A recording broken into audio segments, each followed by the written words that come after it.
Welcome, Insomnia here, and in today's video I'll be reacting to late night shifts. Ooh, how scary. Ooh.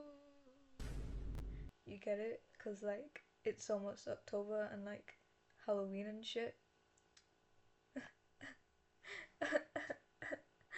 Shut up, okay? I didn't have any other video ideas. Don't judge me. So, without further ado, wrap yourself into a little burrito. Little burrito. Get your plushies. P.S. Make sure to get all your plushies so no one's left behind. Like, I have all my plushies right next to me. See, there's Valentino and the Annihilator and I don't know. I haven't named this one. It's just nameless. It's like some Among Us character I got out of pure luck.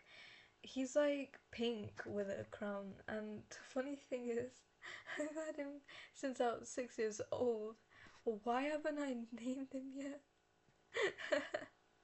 Anyways, let's just get into it so I don't hurt his feelings even more. I'm a bartender by trade, so I love her already. You're a bartender. I've had my fair share of these weird run-ins. You get pretty good at reading people. Who's there to unwind, who's there to disappear, who's there to be seen. Showboats, you know, that kind of people. I've had a solid run at that place. A few years in, good tips, no drama. Management trust me to close most nights. Not a bad gig. Nice. The guy in this story came in on a Tuesday. He sat 2 stools Always on a random Tuesday. On my life, it's always on a Tuesday, bro. On my life.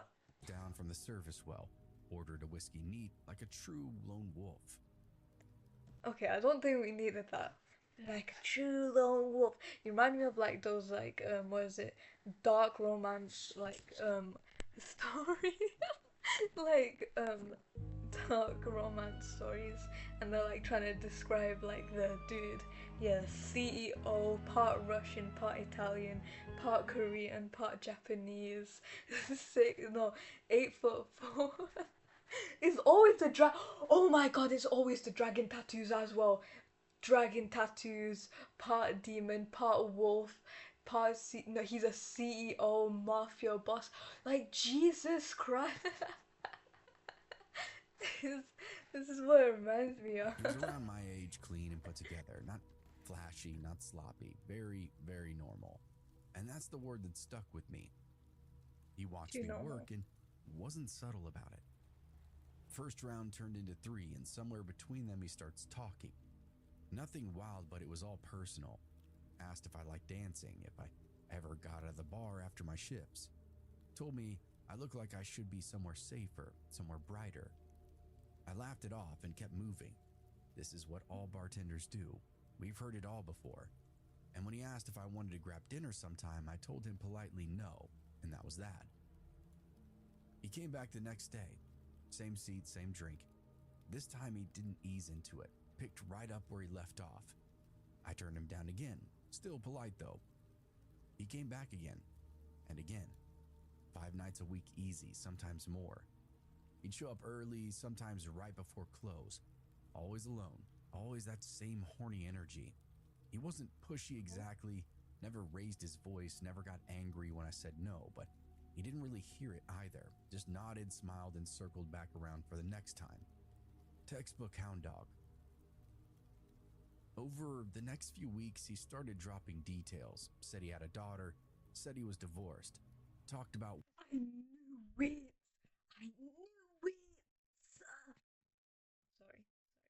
work in this vague way, almost like he didn't have a job. But he always paid his tab. There was enough to build a picture, but not much else. I started to expect him, the part that I didn't like admitting, not in a good way, just that he became part of my work shift, a fixture, like the neon sign in the window or the cracked tile behind the bar, stuff you hardly notice until it isn't there. I kept saying no anyway, despite liking the attention. Then, one night he came in really worn out, bad shift the night before, slept like garbage, everything felt like 3 degrees off in my head. He walked in halfway through the rush and took a seat, gave me that same look like he'd been waiting all day to see me. He starts in again, dancing, dinner, or something fun. He was turning it up to 11. Okay, so he just asked the same questions over and over and over. The fuck? Does this guy have dementia? Like, I'm sorry. I was weak enough internally that this was starting to work on me. Maybe I was tired of being bored. Maybe I wanted to prove to myself that he was harmless. When he asked again, I didn't shut it down. I just said, yeah, lunch. Let's do it after my work week is over. 3 days later, we met up. I picked the place. Busy, public, a little noisy, safe. He showed up on time, clean shirt, easy smile, that same confidence that it carried into my bar. Nothing felt off. We ordered sandwiches, iced tea. The people who act a bit too normal, like a bit too normal and a bit too like easygoing, that's what triggers me, bro. Oh my days. Sat across from one another like civilized people. It was a good conversation, all things considered. When we finished eating, I expected we'd split. Instead, he said, there's an ice cream place 1 street over. You want to talk more? That sounded harmless. It was warm out. People were everywhere, so I said sure. We walked and talked. He pointed out shops, so he knew the area. I love how she didn't expect him to pay for the first date. She was like, yeah, we can just split it. Yes. Well, the ice cream place was small. I'd never heard of it. Ooh, yummy. We sat outside with our cones and really relaxed. Things actually felt good. Then he says, well, there's a park right down the road. You ever been to it? See, he's trying to get you further and further and further and further. No, no, no, no, no, no, no, no, no. I can see through your little mind games with you, little shat. It was a big open space with trails all over. Ooh, we could yummy. go for a walk for a bit if you want. I hesitated and he noticed. It's broad daylight, he said, smiling. Yeah, like that makes it any better. Huh. It's broad daylight. Shut the fuck up. That line did it. Made me feel silly for second guessing, so I got in his truck. Oh, and he has a truck. I'm sorry. The park was only a few minutes away. He parked near the trailhead, further from the playground. A few cars around, but not many. People scattered across the grass. We got out, and he locked the truck. That little chirp, for some reason, just echoed in my mind. We started down the path, and for a minute, it was the same conversation, and I almost regretted going out there, but the trail curved, the trees closed in, and the park behind us quickly faded. Fewer voices, less movement. Just the two of us. I got a bad feeling in my stomach. Trust your gut, sir. Trust your gut. Beat him up. Run. It's back toward the parking lot. Not a soul in sight. Oh shit. You gone there. Huh. Say bye-bye now. What? He said. I'm just making sure I know where we are. He laughed and kept walking. Hell no! Did you see that smile? I'm just making sure I know where we are. He laughed and kept walking. We took another turn deeper into the trees, and he changed. No build-up, no warning. You're a dumb bitch for coming out here dressed like that. You mother... Can you be talking? He said. I stopped. What? You heard me. I laughed uncomfortably. Okay, that's not funny. It's not supposed to be. You're being rude. He scoffed. Everything in me went cold, and he stepped closer, right in my face. You got in my truck. Some crusty-lipped guy, move! Get away from her. He said. Walked into the woods with me, dressed like that. Okay, first of all, what's wrong with what she's dressing? Like you're acting like she wore like a two-piece bikini hiding barely anything. She looks fine. Huh? I'm sorry. Do you want her to be like fully fucking wear winter coats on winter coats on? What the fuck do you want from her? I looked down without thinking. A skirt, a fitted top, pretty casual. He kept going. No one knows where you are. You don't know who I am. How many hours would it take for somebody to figure out that you're missing? I know your name. I know who you are. He smiled. No, you don't. That's No, you when it don't. clicked. This wasn't random. He'd been building. You're a bartender. You take his card. Do you not read? Do, what? Do you not? To this. I've always paid in cash. I've never given you my real name. I forgot you can pay in cash. I turned and started walking back the way we came, and Run! What are you doing? Don't walk! Fucking dash! Dash!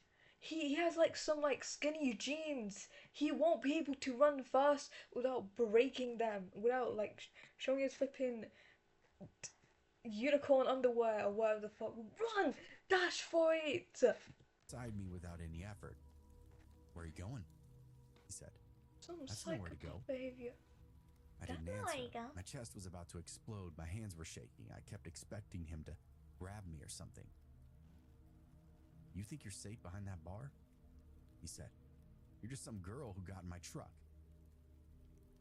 Every step I took felt like it was going to be my last. No part of this park was familiar to me. I could do anything I wanted out here. You're my property. Ew.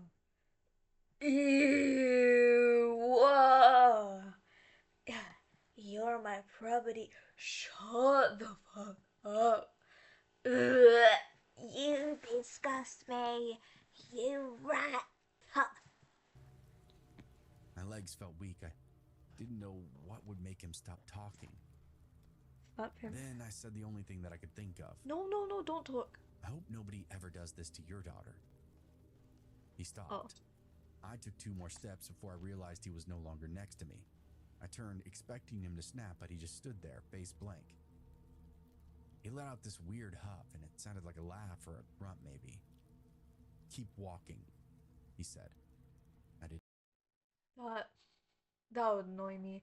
Do you know when you're doing something and then someone goes like, or like, do you know like, say if you're like walking past some bitches like in school or something, and they're like you did nothing, you're not even interacting with them, and they're like, Yeah, keep it stepping. shut the fuck up. And then if you ignore them, they try talk to you, and if you keep ignoring them, they start screaming and then spread rumors. They're all my days, and then they called you a beg. Oh, And argue. We made it back to the truck without another word. what the fuck? You're still going with him? I'm sorry. What?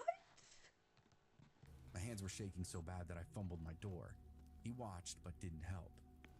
The drive back was quiet. He stopped at lights, signaled, kept his eye on the road. No evidence of the threats of murder that he just made to me. When he pulled up near my car, he unlocked the doors and said, "You need to be more careful. I actually did you a favor today." I couldn't even look at him. "Yeah, thanks," I said. I actually thanked this smug bastard, I know. I got out, walked to my car, and locked the doors, and lost it as soon as I was inside. Couldn't even get the key into the ignition at first. I called my sister. Make sure the windows are closed. Holy fuck. Make sure this dude is not following you back. Cause I Swear to God. Then my I friend and my will mom cry. told them about what happened, or as much as I could get out. she seems cool, and then that guy is like some little snobby bastard. He acts like that he grew up rich or something. Despise those kind of people. I never reported it. I don't know his real name. I don't know where he lived. And I'd gone willingly, got in his truck, walked into that park. That was the whole point, I think, too. He made sure that I blamed myself, and in a weird way, he did open my eyes up to how vulnerable that I was in the moment, and how I'll never put myself in that situation again. This all happened in 2022 when he never came back to the bar. What the fuck? Years ago, I worked at a dollar store for Is he like those people who like do experiments and shit? Or is he just generally psychotic? about 3 months. It was one of I those cannot jobs tell. that sounds simple until you're in it 8 hours a day, dealing with people that are Oh, piss off, Carrot. Sir, are you the next Megamind? Never mind. These two are siblings. teetering on insane and others just straight up criminals. I got screamed at by Karens over coupons, hit on by sketchy guys, Do you have a coupon? Can I have a coupon? and cleaned up messes composed of things that you can't even imagine. That looks like shit, vomit, and piss. But I'd just been laid off, the money was tight, and I needed something to get by, so I stuck with it. I think the only upside was the location itself. Only 3 blocks from my apartment, straight shot down a dim street past a laundromat and a liquor store. My coworkers were decent. Our manager Lisa was in her 30s, always tired, always trying to hold the place together. We closed at 11 p.m., and by 10:15 it would usually go quiet. Usually. Let me guess. That night felt really normal. It was a dead store, light buzzing, me at the register just waiting it out. Lisa was in the back finishing her paperwork. The last customer had already left. Then the So door you slams thought. open. A guy rushes in out of breath and eyes wide. Not drunk or high, he just looked terrified. "You need to lock the doors," he said. No, no, no. Like this can either go both ways. That he's actually like a civilian who's like petrified of something happening outside, something happening outside, or he's gonna try act like the victim and everything, and then there's like, or is it he's gonna or is it he's actually gonna like harm you when you once you lock the door, or he does that, and then that he also like hires some fucking crackhead to do some weird ass shit, like, you know? "Right now, call the police." Lisa came out from the back, bracing for another issue. "Sir, what?" "I just passed your alley." He cut in. "There's 2 guys, masked. They're not hanging out. They're about to knock this place down, and one of them has a gun." Oh, shit. Lisa didn't hesitate. She locks the door, flips the sign to closed even though we still had time left. I grabbed the phone, called the police, tried to keep my voice steady while my eyes stayed glued to the windows out front. The police showed up relatively quickly, lights washing over the store as they checked the alley, the side of the building, every place they could find. Nothing though. These men were gone, apparently. The officers then came in and told us they'd stay parked outside until we closed for real this time, just in case. That was a relief, but we were still scared.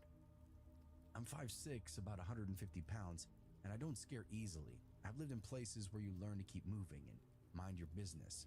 I've walked home plenty of times without thinking twice, but that night was different. Armed thugs just a walk away. And not just because of that, but because those guys vanished so fast, they could be anywhere. So I called my boyfriend. You sure that there were thugs? 'Cause it seems like there is no one there. It could be a sign that the guy is a bit delulu. He's trying to tickle your toes in your sleep. You know? You know? He came right away without any questions, and when we finally closed, he was waiting across the street with our dog, a big mutt that looked very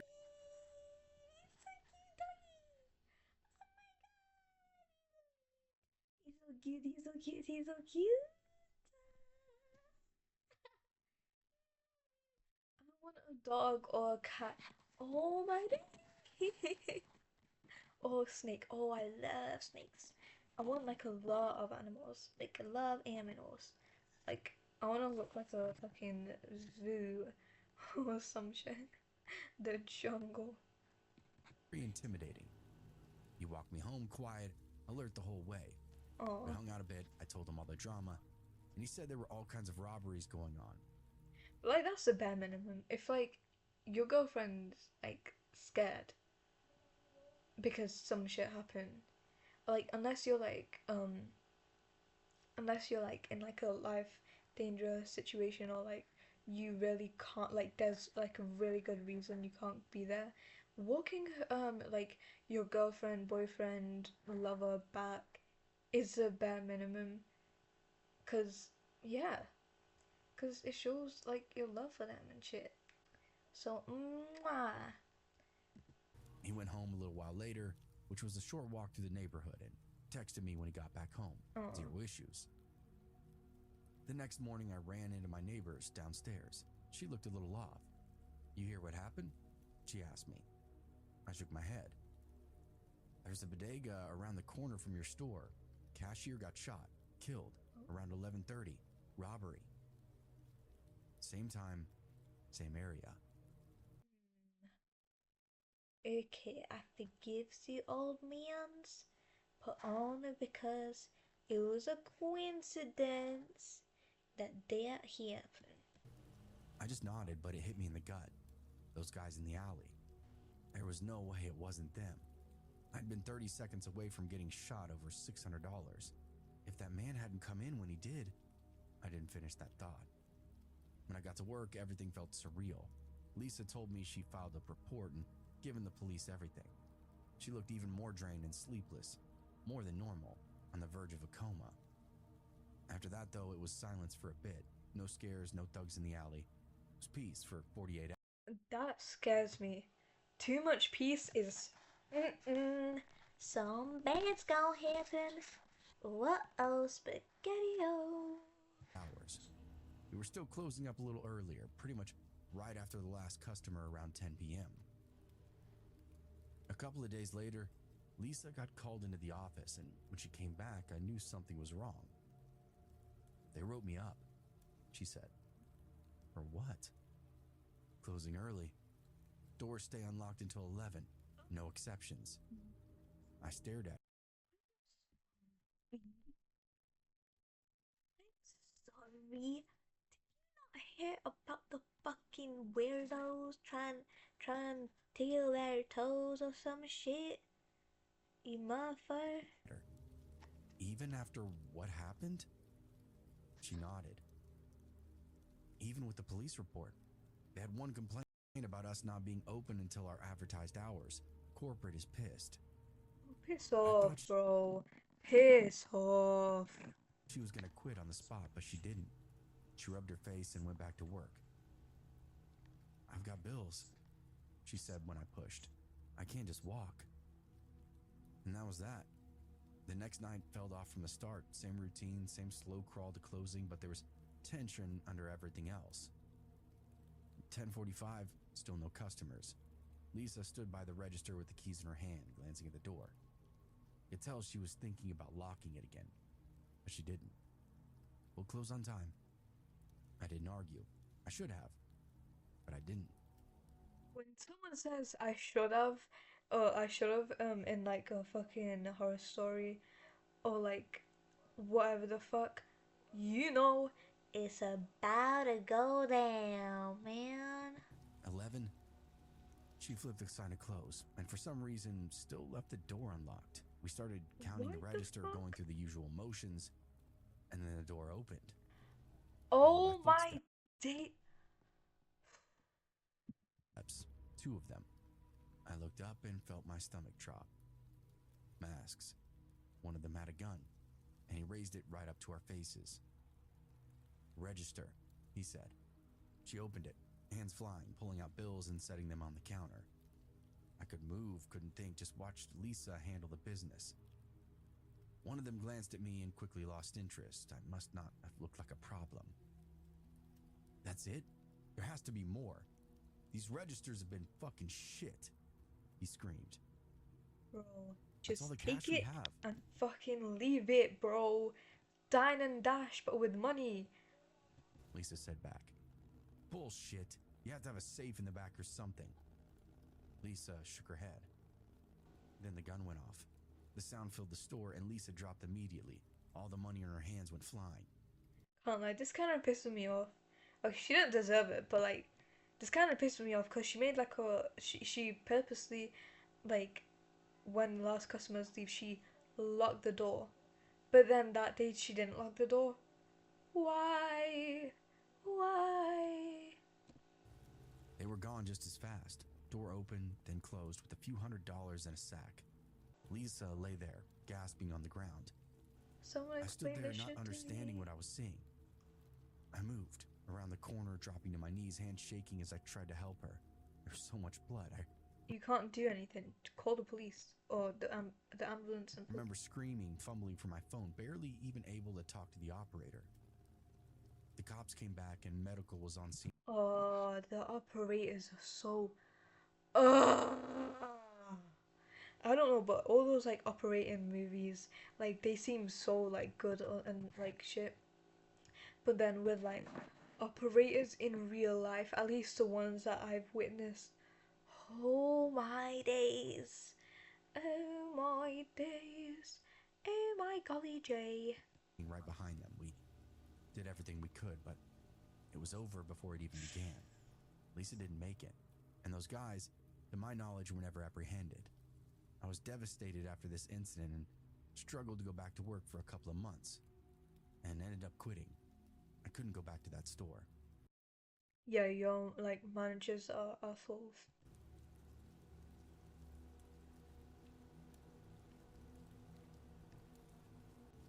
Back in 2000, I started working nights at a call center set up to what used to be an army base. It sat well outside the city, far enough that you couldn't just walk off the property and find anything resembling normal life. I'm talking about countryside. The place had been decommissioned years before, and most of it was left as is. Low concrete buildings, empty barracks, rusted fences, long stretches of cracked pavement. Eventually, they planned to turn it into a logistics hub, but at the time it was just us, one building lit up in the middle of a dead zone. If you didn't have a car, the company would run a shuttle bus. It came in before each shift and left after like clockwork. Nights were the absolute worst. The last shift would end at 11 p.m., and if you missed that bus, you were stuck out there until morning. Many people relied on this bus to get back to the city after that last shift. Now, the ride in wasn't really that bad. There was still light out, people were talking and joking. It was the ride out that was different. Everybody was tired, quiet, just ready to get home. The road off the base ran straight for a while, then curved past a stretch where the old building still stood. On one side, empty structures, dark windows, doors hanging wide open. On the other, a wide clearing, then a dense wall forest. A lot of people that worked there told stories about that stretch of land, shapes off in the trees, but most of us would ignore it, and I personally didn't believe any of it until one night. It was late summer, still kind of hot. The bus AC wasn't working and the windows were cracked enough to let in some damp jungle air. There were maybe 10 of us on board, the same old faces, a couple of guys from tech, 2 women from billing, and a supervisor who I didn't know very well. The driver was an older guy who'd been running that route forever, literally the only night driver that I'd ever seen. We pulled out at 11, right on the dot. And the first part of that ride was normal, routine.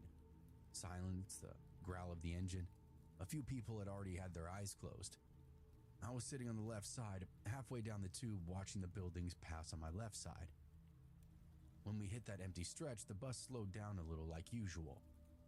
I looked across the aisle, out on the right side toward the clearing, before the trees came up. At first, I thought maybe I was just tired or a shadow from a tree, until it separated itself from the others and started dashing through the dark. What? It broke out from the forest with this long leap, then running into a full sprint. Hell no! It was low, but not on all fours. It crossed the clearing in seconds, straight toward the road. There were no animals that I knew of out here with 2 legs that could do that. Somebody near the front made this sound, and I think they were looking out the window too. The driver didn't react though, just kept the bus steady. That Rin knows everything. Trust. No, it's probably. Oh, wait, I didn't know if it was like. I don't know if Wendigos and Skinwalkers are the same thing. I don't think they are, but like they're similar. The thing hit the edge of the road and then matched our speed almost instantly. Ah ah! And most of us started to look now. Then Don't the make a headlights reaction. caught it. I still can't tell you exactly what I saw. It moved insanely fast. The light was catching it in pieces, but It's it was Sonic tall. on Its crack. arms were hanging to the ground, almost dragging in the dirt. What's that one like? I remember like watching these like scary like videos on like back when it was like Roblox peak animations. It was like these scary ones, and then it was like I think they were Skinwalkers. There was like another game like I think, and then Roblox also had like a game about it, but I can't remember. Head was angled forward, trying to keep its balance. It turned toward the bus, then it was right there, on top of us, running alongside just How? outside the window. The first hit rattled the glass, a full body slam. Then Ah ah! again and again. Heavy blows against the metal between the windows, each one shaking the frame. If it hit the glass, it would have shattered on impact. Everybody was watching now. Somebody in the back started yelling, and one of the women ducked down. Oh my Everybody days! else was Why are pressed you up against the yelling? left side of the bus, That's how you staring get out the killed. opposite window. I couldn't look away. It kept pace with us without effort. Every few seconds, it would lunge sideways, hit the bus again, and that impact What is had this one? zero effect on the I'm creature sorry. itself. The driver finally pressed down on the gas and the engine whined, and the bus picked up speed. We were screaming for him to go, go, go, and he kept asking us what was happening, but there was no way to explain it to him. We said that something was attacking the bus and he needed to just go. Either way, the thing stayed with us. For a moment, it actually pulled ahead into the front of the headlights. I got a little bit of a clearer look then. Its face, or whatever passed for one, was flat. Yo, Voldemort. Voldemort started chugging down creatine and like fucking going to the gym. Holy shit. Pale, but not like skin, more like membrane. No real features, just dark spaces where eyes should have been, and a slit where a mouth might have been. It wasn't even looking at the road. It was looking at us. It then dropped back and slammed into the side of the front wheel, hard enough to shutter the whole bus. The driver had seen it clearly and went sheet white in his seat. But still, he had the forethought to hit the gas. We were going way too fast for that road, bouncing over the dips and potholes. The thing kept pace with us for a few more seconds, then it veered off, just turned and sprinted back into the clearing, disappearing Yeah, do not trust that into shit. the dark, the same way it came. The banging then stopped, and all was left was the engine and a bus full of people on the verge of tears. What the hell was that? What have we just seen out here? Everybody tried to make sense of it, but nobody had a good theory. The driver didn't look back, but had no interest in investigating anything further. He knows something. He just kept going until the buildings were gone and the road opened up toward the city. When we finally hit streetlights, all of us breathed a sigh of relief. I got off my stop and went straight home. It I didn't followed sleep you because home, bro. how could I? It's under your bed. The next night, the bus still ran at 11, and for the first time ever, there was a different driver now. No one missed it, but no one sat on the right side either. Nobody sat near a window at all. Our managers told us there would be a security patrol now, somebody to keep the road monitored while people commuted. It was better than nothing, I guess. I never saw that thing again, but apparently others have. And they all seem to have a very similar story as mine. Ah, shit.